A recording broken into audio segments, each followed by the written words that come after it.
pada dasarnya manusia mempunyai titik balik ya. Manusia punya titik balik yang masing-masing mungkin ya berbeda-beda lah seperti itu. Jadi ya saya harus menarik karena agak sedikit tepi jurang gitu kan. Jurangnya di mana? Ya saat bilang titik balik itu agak tepi jurang terkait dengan ini buah titik balik atau ini membuka aib lama gitu kan. Ya. Itu agak tepi-tepi itu. Makanya 11-12 sebenarnya. Jadi saya menyimpulkan, saya harus menarik hikmahnya dulu biar untuk diceritakan gitu kan. Mana yang hikmahnya bagus atau mungkin hikmahnya yang pas, baru saya nanti akan ceritakan. Ada dua titik balik lah menurut saya lah. Ceritanya banyak. 2 titik balik sebenarnya kan. Ya sebenarnya sih pada dasarnya ya manusia mempunyai pelajaran hidup lah ya bahasanya orang-orang tua dulu ya, pelajaran hidup lah. Jadi ada 2 lah. Ya yang pertama ya mungkin terkait dengan kenakalan SMA ya. Kenakalan anak sekolah lah. Saya menarik dulu ya dari jangan SMA dulu lah ya. Saya tarik agak sedikit ke belakang ya, mulai dari bayi ya.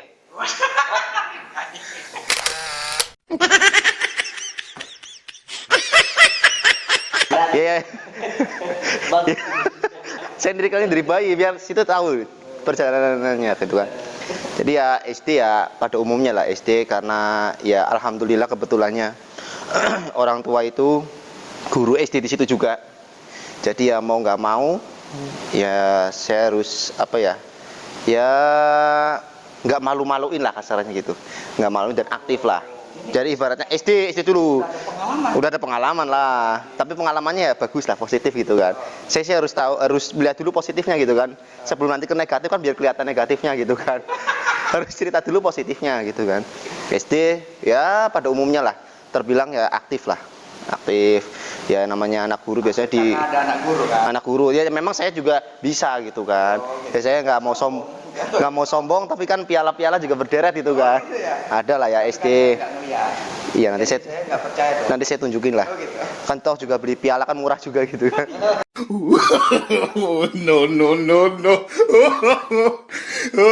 Iya benar. Dulu kan zamannya gitu, kalau menang diduplikat, yang asli taruh rumah, yang duplikat taruh sekolah. Kan seperti itu. SD ya pada dasarnya ya anak-anak nurut lah. SMP karena sudah keluar ya masih peralihan lah bagi saya lah, masih peralihan, orang akademisi juga, cuma ya masih ikut-ikut teman-teman jalan main. Ya kalau kenakalan SMP kalau saya sih ya main PS gitu aja lah. Paling gitu-gitu aja. Standarnya SMP. Standar SMP gitu kan. SMP bagi saya seperti itu aja. Tapi dan di SMA mulai keluar jalur, karena mungkin ya masanya ya. Saya kurang tahu juga ya. Jadi SMP juga saya nggak ada pikiran untuk nakal dan lain, nggak ada kepikiran. Walaupun teman-temannya ya mayoritas juga sama juga gitu. Tapi setelah SMA, bahwasanya saya lihat ada perubahan yang signifikan lah. Dari pelan-pelan, jadi guru BK ya udah mulai hafal lah saya satu-satu. Udah absennya ada lah gitu kan, absennya ada. Sadar Mau melakukan sesuatu. Sadar lah. Tapi ya hal-hal receh lah. Kalau berpikir kayak misalnya nggak masuk pramuka. Dulu tuh di Tegal tuh ada namanya penjurusan ya. SMA ngajar SMP gitu kan. Satu kelas cowok nggak ada yang mau penjurusan. Jadi setiap pramuka nggak ikut semua. Karena kan tahu sendiri pramuka biasanya Jumat siang lah ya. Jumat siang ya akhirnya dapat panggilan ini itu.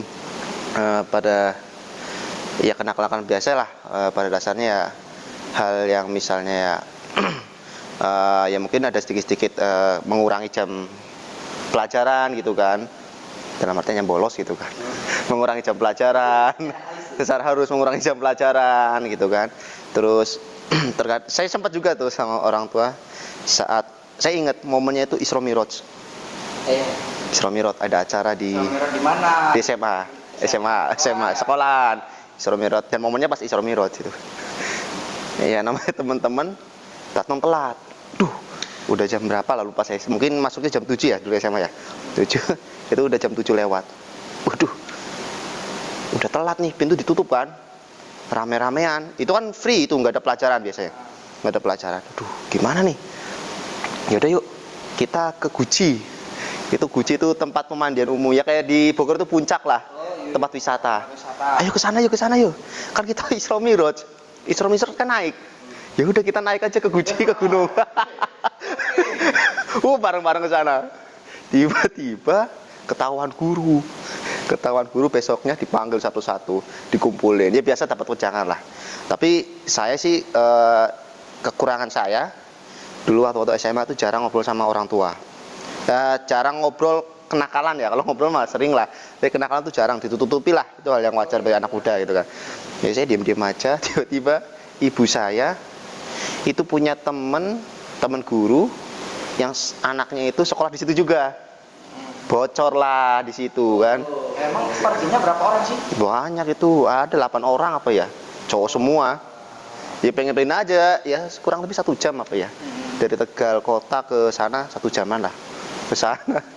Ya dapat ya momok lah bagi orang tua yang guru kan pasti kamu tuh malam-malam guru gini.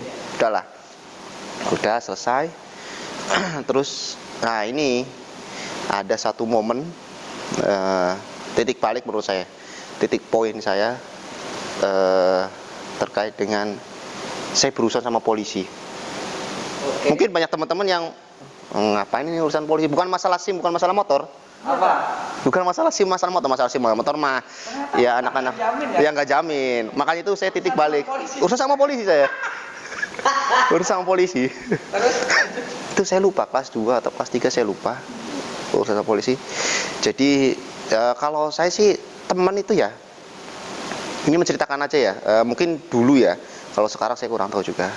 Jadi saya ceritakan dulu lingkungan saya ya, biar nanti bisa menjurus ke sana gitu kan, ke polisi itu. Jadi lingkungan saya itu rokok lah, anak perokok tuh banyak di sekeliling saya. Dari SMP saya berteman dengan perokok, tapi alhamdulillah sampai sekarang saya nggak pernah ngicipin rokok. Minum juga sekeliling saya banyak. Bahkan dulu SMA itu ke Bali, tempat penyimpanan AB ya, anak Bali ya. Jadi kamar saya. Ya karena nggak mungkin gerombolan teman kamar saya nggak minum semua. Jadi disimpan di situ. Jadi saya tahu bau-baunya itu seperti apa tuh. Ya saya nggak cocok lah. Tapi ya lingkungan saya juga banyak miras. Dan satu lagi, yang nggak saya cocok juga jadi masalah sih, ganja. Iya. Ganja saya menyaksikan langsung dan itu juga saya agak sedikit kaget ya dulu waktu SMA lah, teman saya membawa rokok. Beredarnya dulu tuh apa ya? Ya gimana ya? Kalau bagi gampang dan bagi orang yang jauh dari metropolitan, saya pandangan sini bahwasanya lingkungan narkotika bagi orang-orang awam, terutama orang tua itu, alah itu paling di TV. Oh iya. Iya kan? Iya. Alah itu paling di TV. Jadi orang tua itu kurang menjaga. Iya. Nah ini yang jadi salah satu hikmahnya di tengah-tengah gitu kan ya. Jadi salah satu ya ternyata pergaulan-pergaulan seperti itu ada di sekeliling anak-anak kalian seperti itu. Dan saya menyaksikan sendiri teman saya menawarkan, nih Yan, rokok, ini beda sama rokok lain, dibuka, ini kelintingannya ganja gini. Ya alhamdulillah saya nggak ngerokok gitu kan. Jadi ya nggak mungkin juga saya ngicipin rokok yang ada ganjanya, sedangkan saya nggak ngerokok gitu kan. Jadi alhamdulillah saya nggak. Tapi saya melihat seperti itu, ya udah. Jadi kita harus tahu lingkungan anak-anak kita tuh seperti apa. Jangan mindsetnya ya di zaman kita atau mungkin ya itu udah banyak itu di sekeliling kita. Jadi hati-hatilah orang tua gitu kan. Jadi pergaulan saya seperti itu. Rokok lah, miras lah, itu ganja, walaupun ya nggak tahu, bukan pecandu mungkin teman saya itu, saya kurang tahu juga sih. Saya nggak begitu dekat, cuma ya pas ketemu aja gitu teman SMP yang waktu itu SMA. Jadi ya pergaulannya seperti itu. Tawuran, bukan tawuran sih kalau di kota saya, sebut kota apa ya? Sebut kota aja ya. Ya di Tegal itu jarang. Oh. Ya nggak ada SMA 3 kota Tegal itu nggak ada yang namanya desa, nggak ada lah kota Tegal. SMA-nya juga, kecuali kalau SMA Gedeg ya itu desa itu. Nah itu ya. Jadi di lingkungan kami itu jarang tawuran. Maksudnya nggak ada tawuran lah. Setahu saya. Cuma kalau berantem tuh ada. Berantem kelompok. Ya sepele lah, hal-hal sepele. Nah ceritanya itu saya ada masalah sama junior dulu. Junior tingkat Berapa? kelas, saya lupa ya kelas berapa saya. Pokoknya di bawah saya setahun lah. Saya lupa saya kelas berapa. Iyalah. 21 atau 32 lah ya, saya lupa itu. Ada 2-1. Saya itu inget tuh, saya main futsal apa ya? Main futsal, selesai main futsal. Saya ada masalah sama dia.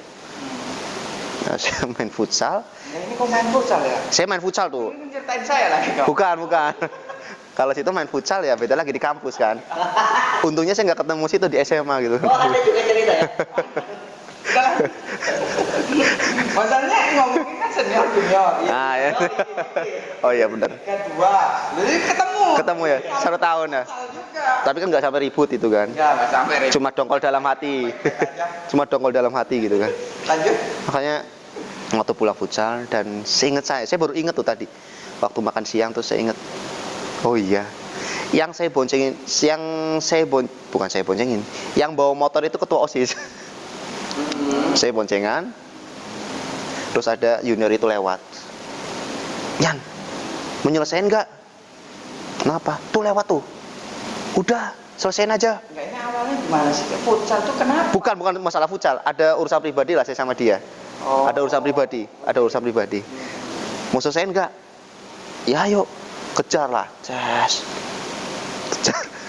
Ketemu saya masih ingat di gor, di lapangan, di samping lapangan itu. Ya saya tanya, ya biasalah cekcok lah. Wah, itu maksudnya apa gini no? Ya saya tanpa sadar ya mungkin ya karena jiwa muda, saya mulai duluan. Saya mukul di situ. Wah, berantem udah. Gulang-guling lah kasarnya, gulang-guling sampai ada yang main bola sampai lempar gelas. Gara-gara untuk misahin. Ya walaupun ya kalau kena juga sakitan itu daripada berantemnya gitu kan. Berantem udah selesai, dipisah, pulang. Bukan di situnya. Setelah besoknya di SMA rame tuh. Trian berantem. Karena saya nggak ada background itu. Ya. Saya nggak ada background itu. Trian berantem gini-gini. Karena anak baik-baik gitu. Ya enggak juga sih. Ya maksudnya nggak di jalur itu gitu. Anak yang nggak baik tapi nggak di jalur itu. Ini di jalur yang lain. Berantem gini. Nah, bahasa saya itu namanya gento. Nggak tahu kalau bahasa Jawa yang lain atau mungkin daerah lain itu preman. Premannya SMA 3. Apa bahasanya Lampung atau ya megang lah ya. Dia biasanya yang paling tua. Bukan nama orang kan? Bukan nama orang. Iyalah. Nah, dia itu punya sanat ya, punya keluarga dan lain-lain itu, dan dia termasuk anak bontot. Kakak-kakaknya itu temennya sepupu saya. Gimana itu namanya? Kakaknya itu sepupu. Jadi anak ini nggak berani ke saya. Karena nanti kalau misalnya ada apa-apa pasti dilaporin ke kakaknya, seperti itu gitu kan. Nah, jadi dipanggil saya berdua. Ini, Yan, sama Yuni.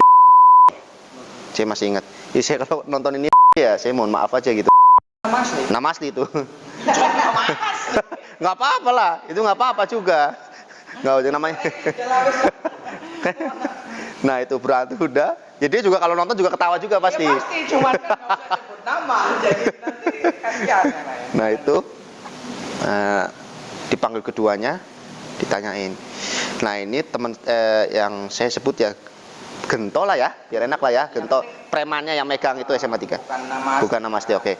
Gentonya ini bilang dia memanfaatkan itu kan, memanfaatkan kalau dibilang tuh ya nggak tahu itu acting atau gimana, saya kurang tahu juga ya. Saya juga belum tabayun ke nya juga gitu kan. Dia matanya merah, bengkak. Oh Mr. X, oke Mr. X. Mr.nya ini matanya merah setelah berantem itu. Ya, saya nggak tahu juga itu dijeblok-jeblokin tembok lah atau apa, saya kurang tahu juga. Tapi saya ya sehat walafiat gitu kan. Sehat walafiat. Dia kelihatan merah. Jadi si gentonya ini yang memanfaatkan. Situ mau lanjut lagi enggak? Kalau mau lanjut lagi, ayo di belakang sekolah, saya wasitnya. Tapi kalau enggak lanjut lagi berdua, situ bahasanya gimana ya? Kasih uang damai. Ya anehnya uang damai itu bukan ke saya, ke dia, ke gentonya itu. Karena dia ke itu, tapi aja yang ngasih. Itu kan. Gimana? Saya lupa nominalnya berapa. Karena saya nggak ada kong kali kong sama itu terkait itu, karena urusan saya udah selesai berantem. Udah, gimana? Ya udah gini aja. Saya jamin, saya ambil helm kamu, kata gentonya. Saya ambil helm kamu pokoknya harus lunasin ini. Udah tuh, pulang. Ternyata nggak selesai. Oh, manja. Saya dipanggil sama guru apa dulu, guru geofisika dulu, guru geofisika, geografi dipanggil. Trian mana? Ya Pak. Dulu kan nggak pakai siap ya. Iya Pak, gitu kan. Iya Pak. Pak, kamu urusan apa? Sama polisi. Loh, apa Pak? Saya nggak tahu. Oh berantem ya? Gini. Iya Pak. Masuk ke BK, dijelasin. Nah itulah. Jadi si orang tuanya ini melaporkan ke polisi. Nggak terima. Nah, kirain saya urusannya pemerasan. Karena di hari kedua itu ya damai-damai aja, saya marahnya biasa aja gitu. Maksudnya nggak saling tegur juga, tapi maksudnya nggak rame lah. Tapi setelah dipanggil sama gentonya itu, kok jadi rame? Mungkin yang nggak terima, akhirnya melabelkan mungkin karena pemerasan mungkin nggak ada bukti ya. Melaporkan ke polisinya penganiayaan. Saya dibawa ke polisi, orang tua panggil gini. Nah, bukti laporannya itu laporan penganiayaan. Walaupun saya udah bilang ini kita duel satu sama satu, nggak ada penganiayaan. Tapi yang salah itu karena yang bapak guru tuh X, tuh kan. Ya saya sehat-sehat aja. Jadi dinyatakan saya menganiaya si X ini. Wah panjang udah urusannya sama orang tua. Gini lagi tuh dimarahin lah. Akhirnya cabut perkara. Nah saya udah semenjak itu aduh. Kok bisa cabut perkara? Akhirnya damai. Itu dengan diskusi panjang antara kedua orang tua. Kebetulan itu si X itu membawa ibunya, bapaknya kemana gitu saya lupa. Ya namanya ibu-ibu ya. Ibu-ibu kadang kan nggak terima gitu anaknya seperti itu. Nah kalau saya didampingi sama papa, gini ya udahlah gini. Ya mungkin ya papa menyadari lah namanya kenakalan seperti itu, berantem ya wajar gitu mungkin ya. Tapi saya juga kurang tahu juga intinya ya. Kenapa setiap bapak seperti itu berarti? Ya sama. Nggak tahu lah. Tapi yang berperasa itu pasti orang tua ibu. Iya. Sampai itu wah itulah itu salah satunya ya. Itu berantem akhirnya udah clear cabut perkara udah selesai, saya pulang udah. Dan kenakalannya kedua di SMA itu ya bukan kenakalan sih, mungkin akumulasi orang tua ya. Jadi beberapa itu saya mau ujian nasional dulu, ujian nasional kan sangat. Bentar, gue potong. Pas lu pulang, ketemu ibu. Ya rame pasti, nangis lah pasti. Oh nangis. Kalau saya dari kantor polisi, kalau saya sih alhamdulillah ya, tipikal orang yang kalau sama orang tua itu nggak pernah ngucap. Jadi ya ibu pasti paham lah kalau saya di marah atau pasti saya menundukkan pandangan, menunduk kepala, diem gitu. Saya nggak berani untuk ngucap apapun, saya nggak berani. Paling ya panter-panternya ya saya nangis itu doang. Dulu ya saya seperti itu. Nah ada lagi sebelum kasus itu, kasus terakhir. Nah ini puncaknya nih, saya sama orang tua di kasus terakhir. Karena akumulasi dari kenakalan SMA. Masih orang tua. Iya, saya ke orang tua, bikin malu orang tua lah kasarnya gitu, bikin malu orang tua. Ya, akumulasi saat mau, ya mungkin mendekati lah. Namanya kalau bahasa orang tua tuh zaman-zamannya prihatin ya. Zaman-zaman prihatin. Waktu itu saya lupa ya, alasannya apa saya lupa. Tiba-tiba saya lagi main sama temen, boncengan, kecelakaan. Ya kayak hampir mirip juga sama juga kecelakaan dari belakang. Alhamdulillahnya saya pakai helm. Semuanya lengkap, jadi ditabrak dari belakang. Sama orang yang nggak pakai helm. Motor sama motor. Yang bawa motor, yang nabrak saya itu nggak pakai helm, nggak pakai SIM, nggak bawa SIM, dan lain-lain. Jatuh, lukanya parah si dia ini. Lukanya parah, akhirnya kita masuk polisi lagi. Kali ini kecelakaan ya, urusannya kecelakaan. Masuk polisi lagi, mungkin ke IGD atau ya. Tapi dari situ saya nggak begitu begitu merasa bersalah sih ya. Cuma ya titik aman lah. Karena daripada yang kasus yang sebelumnya saya berantem itu kan saya juga salah juga. Tapi kalau titik salah ya terlibat. Kalau itu kan saya diajar dari belakang dan dia yang salah nggak pakai helm, tapi tetap aja namanya gituan. Apalagi itu mohon maafnya aja ekonominya lebih di bawah. Jadi ya minta ganti rugi karena untuk kesehatan gini. Ya laki-laki ya yang menyelesaikan bapak. Cuma di poin itu orang tua tuh kecewa kok lah ya mendekati itu mboyok prihatin. Kalau nggak salah saya waktu itu kayaknya sih jadwal saya les kayaknya. Makanya orang tua tuh terpukul, jadwal saya les apa saya lupa lah, les apa. Jadi kecelakaan seperti itu, bikin urusan panjang lagi mendekati ujian nasional, akhirnya terpukul lah orang tua. Walaupun udah clear, akhirnya udah clear, cabut perkara lagi, udah selesai. Dari segi ibu dulu, kamu kok gini amat, masa depanmu gimana? Kamu berarti ini ya, di apa ya, bahasa Jawa itu di jagung ini ya? Ya di sidang, saya sama orang tuh di sidang. Ya enggak, sidangnya itu habis itu sih, habis ngomong gitu. Kalau sebut saya mama ya dulu ya. Sekarang juga mama juga sih, bukan dulu lagi. Nggak berubah sih. Jadi mama itu bilang, saya, kamu masa depanmu seperti apa? Kamu jangan malu-maluin orang tua. Kamu ini di ujung SMA gitu kan, di ujung SMA, masa depanmu ditentukan dari sekarang. Mau malu gini.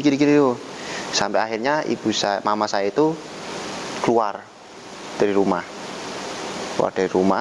Sempet kalau nggak salah nggak pulang sehari. Tapi ya udah tahu, bapak juga udah tahu pulang dia kemana, karena paling ya ke rumah. Jadi kan itu kan saya di rumah satu, yang nantinya mau pindah ke rumah yang berikutnya gitu loh. Jadi ya mama ya ke sana gitu, tidurnya di sana. Saya juga tahu, cuma kan kalau bahasa saya itu grentes itu kan. Saya kayak gini. Iya, pasti itu. Pasti udah ngomong. Saya ya kong kali kok sih kayaknya enggak, cuma ngasih tahu pasti. Kasih tahu saya di sini gitu kan. Enggak usah khawatir ya, mungkin diantar atau gimana ya. Ya saya didiemin doang beberapa hari gitu kan. Akhirnya semenjak itu saya kayak misalnya les, saya benar-benar fokus. Ya dulu fokus juga les, cuma ya kadang sedikit-sedikit ya nggak berangkat atau gimana gitu kan. Semenjak itu saya les itu saya fokus, sampai halnya saya dulu dipakai motor terus, sampai setelah kasus itu saya diantar, coba. Anak yang seperti saya diantar jemput, saya berangkat pulang sekolah diantar jemput. Atau memang maksudnya kayak dipingit gitu kali ya, mendekati itu. Iya ya mungkin lah. Karena dulu waktu di tempatku juga kayak kalau mau ujian tuh ada aja sih. Ada aja kan? Iya. Ada aja.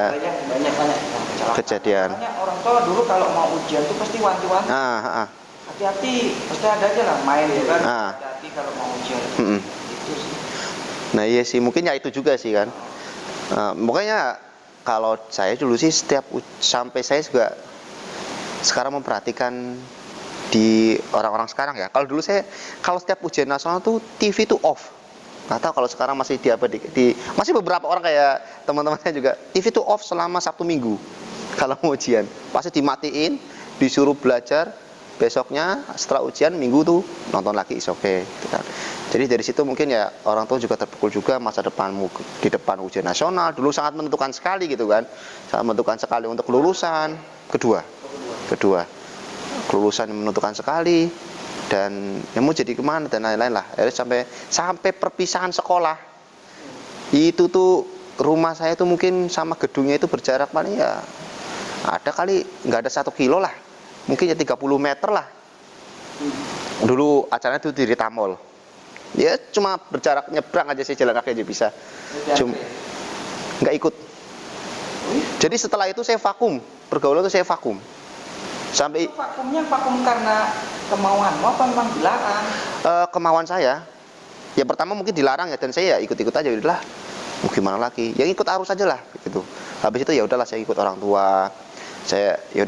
Saya juga udah berakumulasi gitu kan kesalahan-kesalahan saya. Jadi ya sampai perpisahan saya nggak datang, walaupun berjarak seberapa. Jadi ending SMA saya itu kurang bagus kalau secara pergaulan ya. Sampai saya juga ada renovasi rumah mana juga saya sempat ikut jadi kuli. Sampai ya udahlah saya ikut sana lah, ikut bangun ini. Jadi ya benar-benar ada perasaan seperti itu, ada keinginan seperti itu. Ya karena akumulasi itu, terutama saat ibu itu keluar dari rumah, loh kok gini amat. Kamu langsung mikir itu kecewa banget. Pasti kecewa banget. Karena saya jujur aja deket banget sama ibu, deket banget sama mama, terkait dengan apapun ya pasti ke saya gitu kan. Tapi ya itu kekurangan saya itu apapun itu nggak pernah cerita. Tapi kalau hal apapun saya sama ibu ya patuh gitu kan. Jadi ya yang bikin ibu saya atau mama saya itu kecewa banget ya karena saya notabene itu di rumah itu nurut. Di rumah itu nurut, disuruh apa-apa ya nurut. Nah, kamu tuh berapa bersaudara sih? Saya 3 bersaudara. Ya. 3 bersaudara. Sebenarnya sih 4 sih ya. Namanya saya kan Trian ya. Banyak yang tanya-tanya masalah itu. Trian tapi kok anak kedua gitu kan. Bertanya kan pasti kan.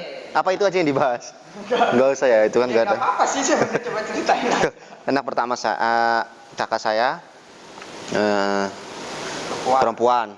Ya selisih 3 tahun. Selisih 3 tahun, kakak saya yang kedua itu udah meninggal.